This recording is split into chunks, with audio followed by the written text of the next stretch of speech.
সনাতন ধর্ম অনুযায়ী সপ্তাহের প্রতিটি দিন বিশেষ কোনো দেবতার উদ্দেশ্যে নিবেদিত। শনিবার দিনটি ন্যায় ও শাস্তির দেবতা শনিদেবকে উৎসর্গ করা হয়। জীবনের বিভিন্ন সমস্যা থেকে মুক্তি পেতে এবং শান্তি লাভের আশায় এই দিনে শনিদেবের আরাধনা করা হয়।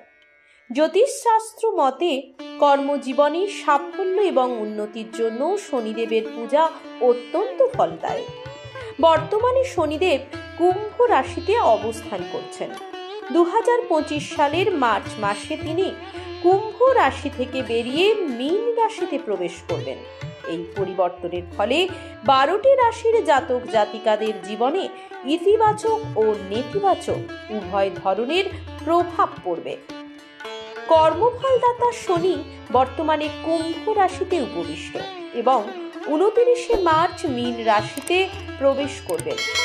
শনি 3রা জুন 2027 পর্যন্ত মীন রাশিতে থাকবে, তারপর মেষ রাশিতে যাত্রা শুরু করবে।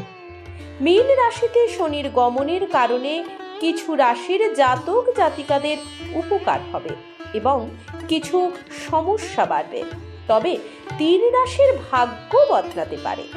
কর্কট, বৃশ্চিক এবং মকর রাশির জাতক জাতিকাদের ওপর শনিদেবের বিশেষ আশীর্বাদ পড়বে। কর্কট রাশির জাতক জাতিকাদের জন্য শনি গ্রহের পথ চলা খুব ভালো প্রমাণিত হবে। দেশবাসীর সকল ইচ্ছা পূরণ হবে। এই সময়ের মধ্যে মানুষ হঠাৎ টাকা পাবেন, চাকরিজীবীদের সম্মান বাড়বে, ব্যবসায় লাভ হবে এবং মানসিক ও আর্থিক সমস্যা থেকেও মুক্তি পাবেন। বৃশ্চিক রাশির জাতক জাতিকারা হনুমানের বিশেষ আশীর্বাদ পাবেন। সব ধরনের নষ্ট কাজ করা হবে। কর্মজীবন এবং ব্যবসায় একটি নতুন মাত্রা আসবে। বিনিয়োগ থেকে লাভ হবে, ব্যবসার প্রসার ঘটবে। পরিবারের সুখের পরিবেশ তৈরি হবে।